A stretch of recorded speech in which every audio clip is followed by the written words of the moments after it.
Tardes. Mi compañera Verónica Pérez y mi persona, Reinaldo López, les vamos a hablar sobre el tema número 10, atención de la salud. Es importante que iniciemos definiendo qué es la atención de la salud. Según la OMS, es toda aquella actividad sanitaria que tiene como objetivo mejorar la salud y está incluida en atención primaria, secundaria y terciaria, la atención de la salud y la protección específica de factores de riesgo.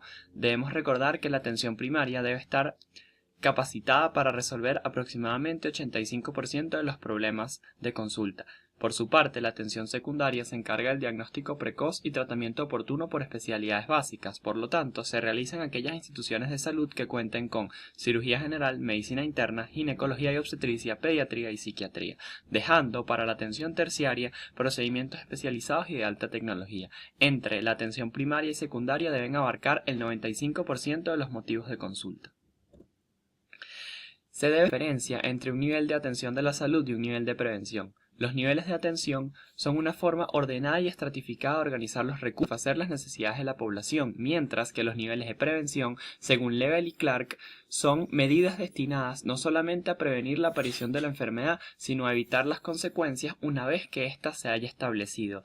La clasificación que establece Lebel y Clark es en primario, secundario y terciario. En el año 2002, la OMS define riesgo como la probabilidad que tiene un individuo o una población de que en un futuro ocurra su salud. También se puede definir como la de personas sanas expuestas a factores de riesgo en un futuro sufran o padezcan eventos adversos a su salud. Cuando se hace la correlación clínica epidemiológica de la definición de riesgo, obtenemos el enfoque de riesgo.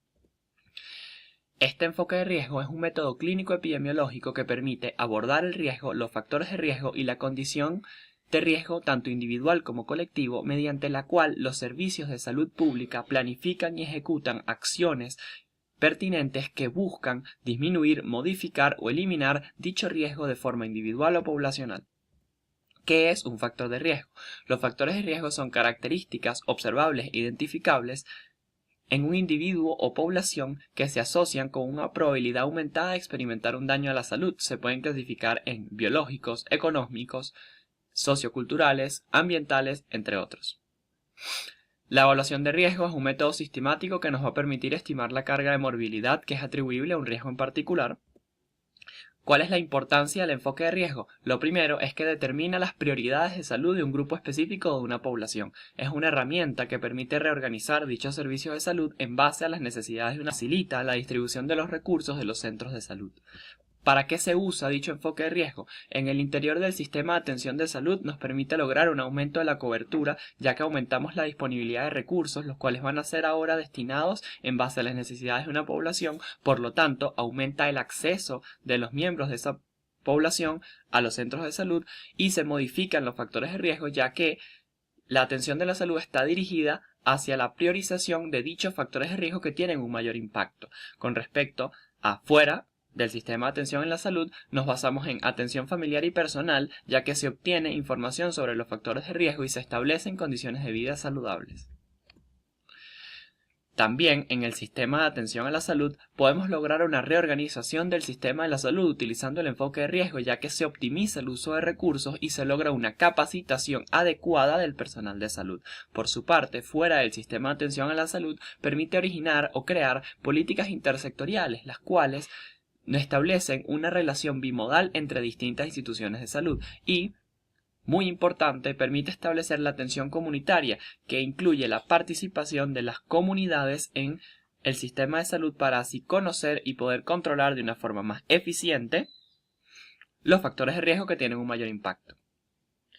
El enfoque de riesgo lo podemos utilizar para la reducción de riesgo individual o poblacional. Individual busca centrar la intervención en las personas que más probablemente se vayan a beneficiar de ella, es decir, que tengan un mayor riesgo individual. A nivel poblacional se busca reducir el riesgo de toda la población independientemente del grado de riesgo individual.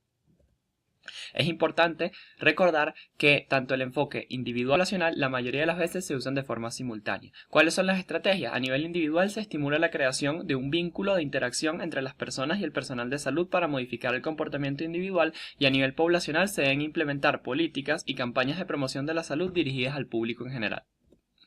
¿Cuáles son las ventajas y desventajas de la reducción de riesgo, más que todo a nivel individual? Bueno, que al centrarse en un planteamiento focalizado ante un criterio de riesgo absoluto permite reducir los costos a nivel poblacional. Sin embargo, para que las medidas individuales tengan una repercusión en la salud del país debe ser un número significativo, por lo que aumenta el costo inherente a la identificación de cada persona que se beneficiaría de dicha intervención.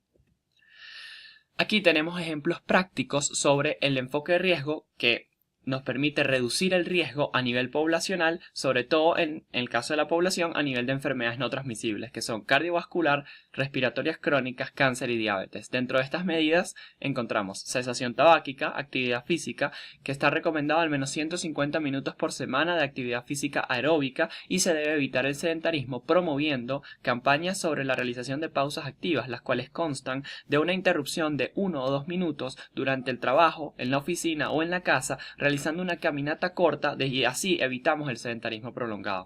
Otras medidas puede ser una dieta baja en sodio y rica en vegetales y frutas, y así disminuimos la ingesta de alimentos ricos en grasas trans y disminuir el consumo de alcohol. Todas estas medidas están comprobadas estadísticamente y de forma significativa que disminuyen el riesgo a nivel poblacional.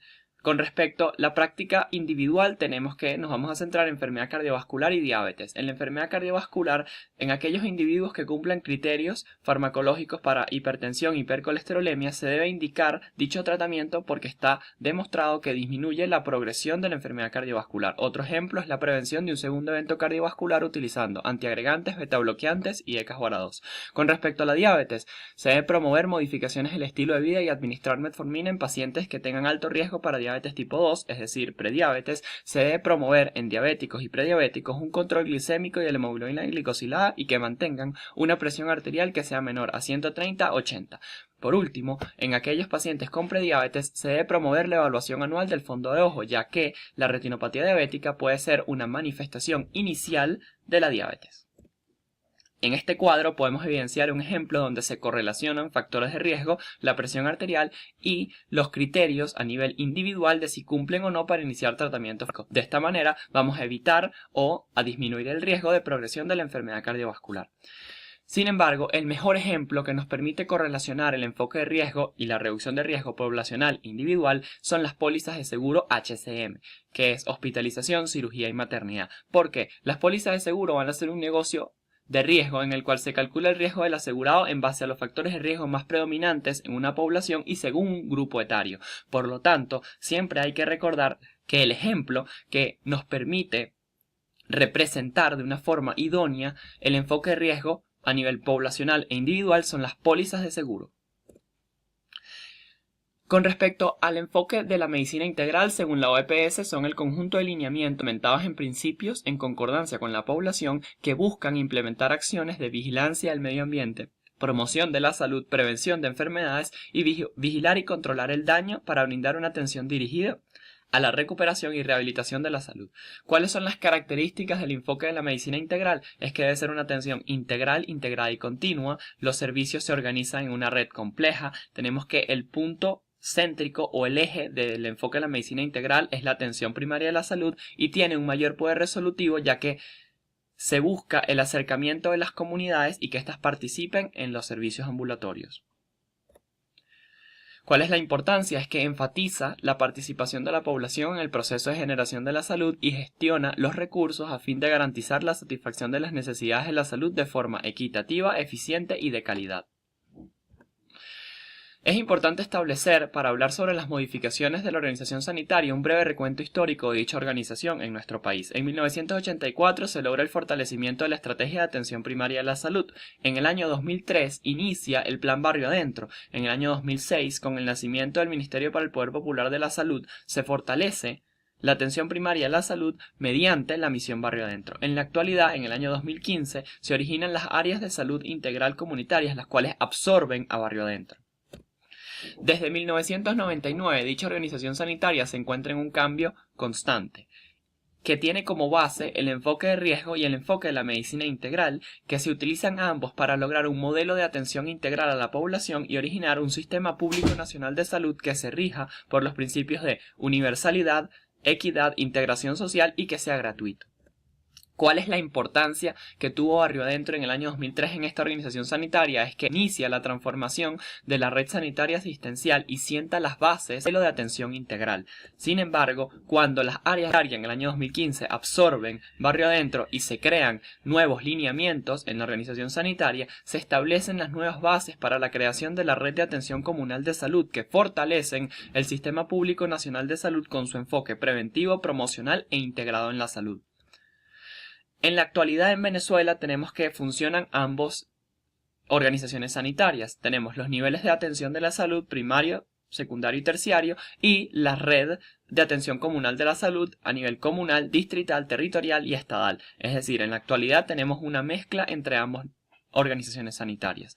Por último, ¿cuáles son los principales retos y perspectivas del sistema de salud? Busca establecer mecanismos para definir prioridades para la asignación de los recursos que se basen en un criterio de necesidades de salud y una relación costo-efectiva, pero el más importante es que la organización sanitaria debe buscar completar la transición de un modelo de atención curativo y reparativo a un modelo basado en la atención primaria de la salud.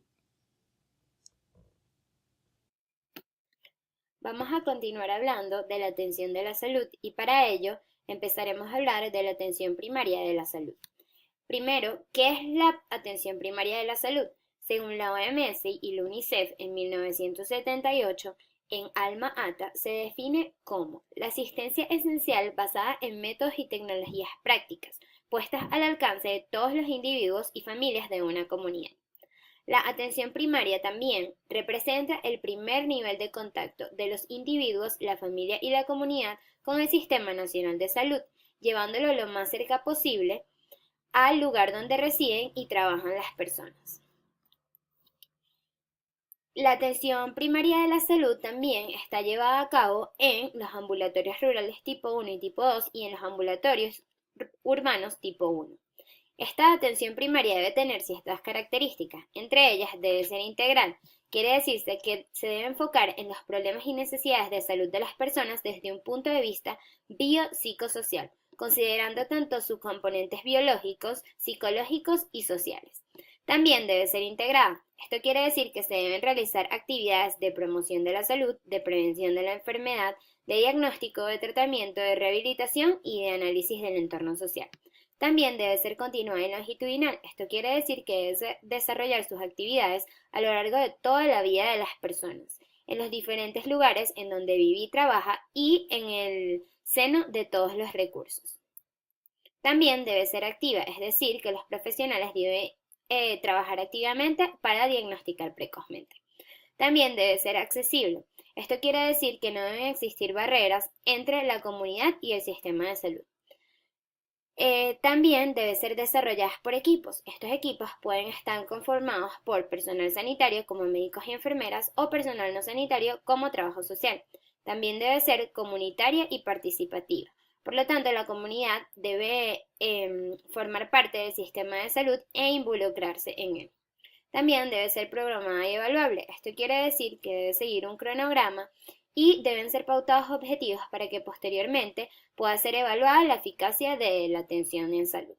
También debe ser docente e investigadora, como todas las actividades en el área de la salud. La atención primaria de salud se ha fijado unos nuevos objetivos, los cuales se dividen en 3 tipos de objetivos. Primero, la atención médica ambulatoria de carácter convencional en dispensarios y ambulatorios, donde va a estar focalizada hacia la curación de la enfermedad, va a ser realizada en los ambulatorios y a su vez la persona que se va a beneficiar va a ser el enfermo. También están los programas contra las enfermedades, en los cuales vamos a enfocarnos a un punto de vista más preventivo, en los cuales los beneficiarios van a ser grupos poblacionales, los cuales se van a realizar distintos programas o intervenciones con la finalidad de luchar contra las causas de diferentes enfermedades.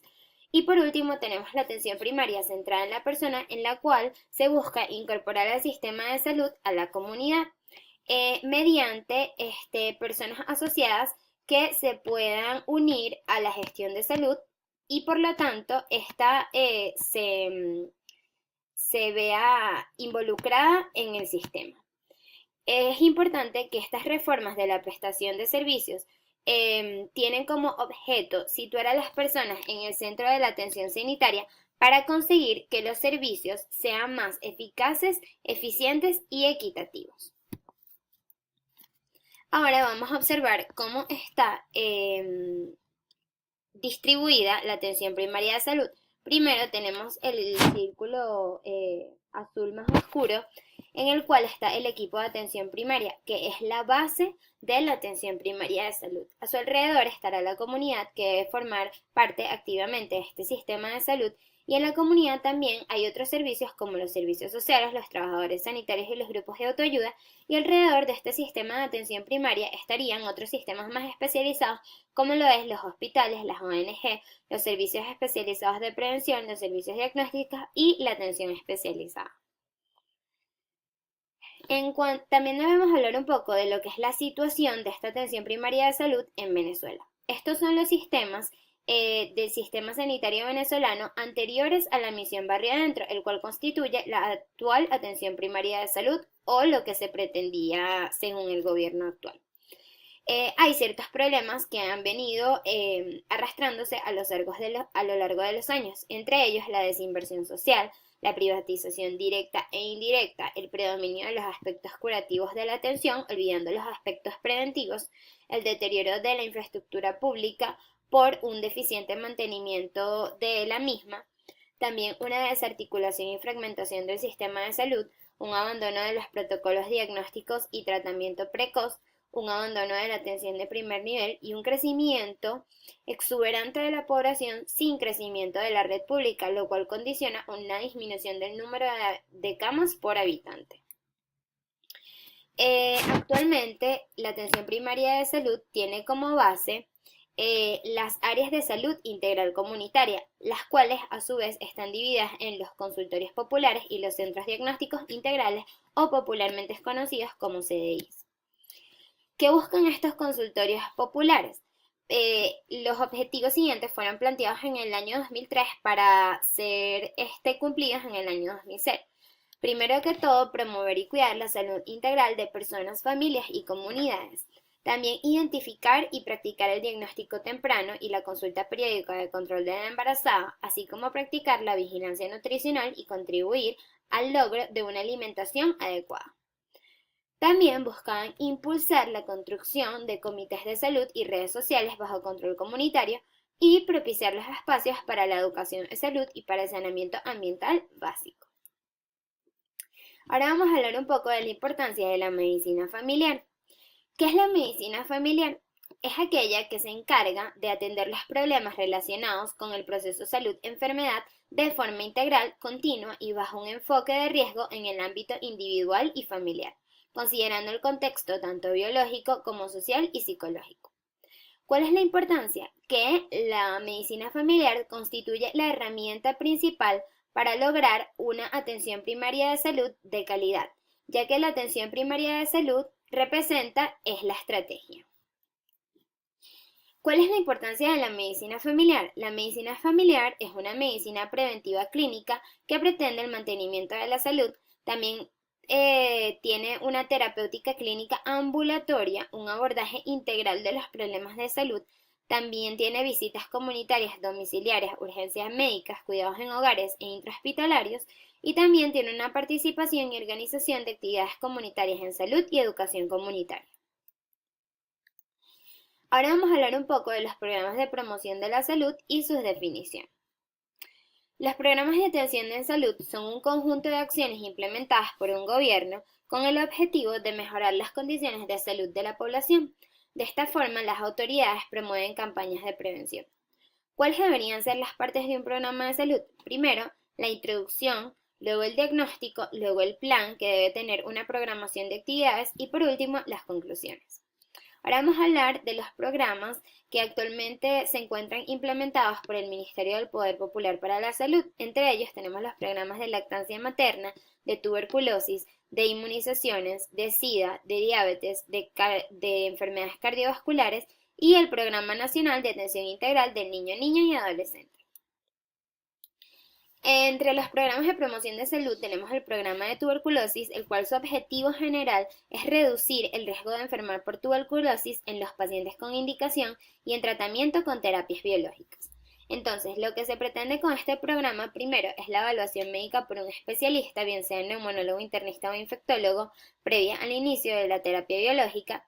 Posteriormente, una evaluación médica anual por un especialista de seguimiento a pacientes en terapia biológica, según lo especificado en estas directrices. Y por último, la exigencia del informe de evaluación médica por parte de la institución que suministra el tratamiento, lo cual hará llegar al Programa Nacional del Control de Tuberculosis. Otros objetivos entonces de este programa es el tratamiento de todos los casos de tuberculosis diagnosticados, totalmente supervisado y gratuito. También la criminalprofilaxis a los pacientes infectados en los que se haya descartado la enfermedad tuberculosa. También la coordinación con otros programas del Ministerio Popular, del Poder Popular para la Salud y el Instituto Venezolano de los Seguros Sociales y Sociedades Científicas para el cumplimiento de estas directrices. Y por último, la difusión de estas directrices en los establecimientos de salud públicos y privados de todo el país, en conjunto a sociedades científicas y entes privados como partes de sus políticas de responsabilidad social. Otro programa implementado actualmente es el programa de VIH-Sida, el cual se desarrollará a través de 4 componentes. Primero, el componente gestión, el cual será el responsable de organizar las acciones para desarrollar los planes estratégicos. El componente de atención, donde se realiza el diagnóstico, tratamiento y seguimiento de los pacientes. El componente de vigilancia epidemiológica, el cual es responsable de la observación y del análisis sistemático de la información que se recibe relacionada con los casos de VIH y otras enfermedades de transmisión sexual, y el componente de educación y prevención, el cual realiza actividades informativas y educativas, además de promover la participación de la comunidad en la prevención de estas enfermedades. Otro programa es el programa de inmunizaciones, el cual tiene como objetivo reducir la morbilidad y la mortalidad de las enfermedades prevenibles por vacunas. Entre ellas tenemos la poliomielitis, el sarampión, el tétanos, la difteria, la tosferina, la parotiditis, la tuberculosis, en este caso las formas severas de la enfermedad, la rubiola, el síndrome de rubiola congénita, la fiebre amarilla, la meningitis, la neumonía por hemófilos influenza tipo B y la hepatitis B. También tenemos otros programas que más bien van dirigidos a enfermedades crónicas como lo es la diabetes, las cuales buscan combatir el sedentarismo y las prácticas alimentarias desbalanceadas y ricas en grasa mediante la promoción de salud, determinar los factores de riesgo para diabetes mellitus y promover la actividad física al menos 150 minutos a la semana de ejercicio aeróbico de moderada intensidad y 1 o 2 días de ejercicio de resistencia. También tenemos el proyecto Madre, el cual tiene 3 componentes: el componente de niñas y adolescentes, el componente de lactancia materna y el componente de salud sexual y reproductiva. Este programa tiene la finalidad de impartir lineamientos estratégicos orientados a acciones que impulsa el gobierno bolivariano para la atención preconcepcional, prenatal, del parto y del puerperio, que permitan mejorar indicadores de salud muy importantes como lo son la mortalidad materna y la mortalidad infantil.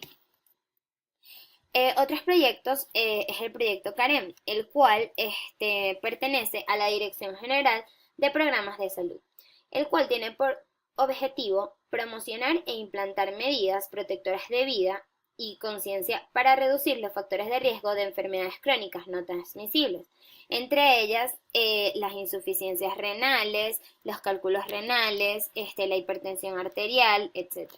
Por lo tanto, va a tener un componente de salud renal, un componente endocrino metabólico, un componente de salud cardiovascular, un componente de oncología, un componente de control de consumo de tabaco y un componente de neurología. Otro programa actualmente es el proyecto de salud segura, que tiene un componente VIH-Sida, un componente ITS, un componente de salud respiratoria, un componente de asma y un componente banco de salud. Este proyecto lo que busca es viabilizar el desarrollo de las estrategias integradas en los aspectos de atención, promoción y prevención de las enfermedades transmisibles en concordancia con las políticas y prioridades establecidas por el Ministerio del Poder Popular para la Salud, adaptadas a una realidad regional con el fin de lograr una atención integral a la población con un enfoque social de calidad que fomente la participación activa de la comunidad. Otro proyecto es el proyecto de Comunidad Segura y Vida Plena, el cual tiene un componente de salud mental, un componente de accidentes y hechos violentos, un componente de drogas y alcohol y un componente PASDIS. Este programa lo que tiene como objetivo es producir una mejor calidad de vida con la participación popular para disminuir los trastornos mentales, accidentes y hechos violentos. Por lo tanto, lo que pretende es mejorar las condiciones de vida y reducir al mínimo los factores de riesgo y morbimortalidad de las enfermedades referidas a la salud mental, accidentes viales y hechos violentos, así como el uso de drogas y alcohol y personas con discapacidad. Las personas con discapacidad van en el componente PAS-DIS. Bueno, esta ha sido toda nuestra exposición. Agradecemos su atención y esperemos que puedan disfrutar este video y sirva para un futuro. Muchas gracias.